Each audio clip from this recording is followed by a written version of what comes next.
रब्बुल आलमीन ने इस कायनात को खल्क किया, जिंदगी पैदा की, फिर जिंदगी में जिंदगी पैदा की।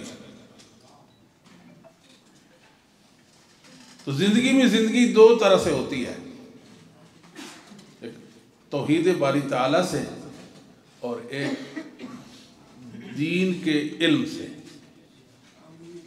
जिस जिंदगी में तौहीद बारी ताला नहीं, खालिस अहल सुन्नत वल जमात का अकीदा तौहीद नहीं है, वो जिंदगी जिंदगी नहीं है, वो इंसान जिंदा नहीं मुर्दा है।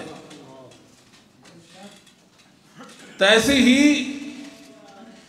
ये जो इल्म है ये इंसान को जिंदगी बख्शता है।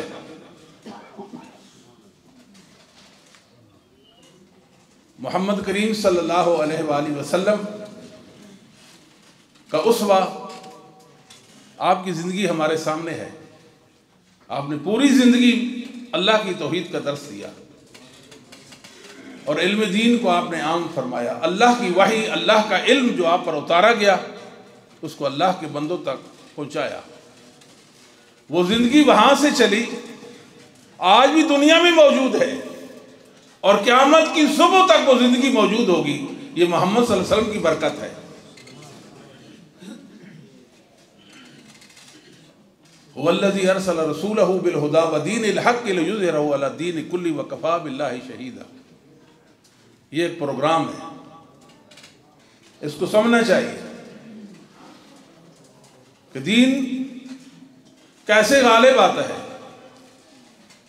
हुदा अहले इल्म ने इसकी ताबीर इल्म नाफे से की है। अल्लाह ने नबी भेजे, जो अल्लाह ने नबी भेजा उसे इल्म नाफे देकर, दीन का इल्म देकर, वही का इल्म देकर भेजा। और दीन हक की ताबीर अमल सालेह है।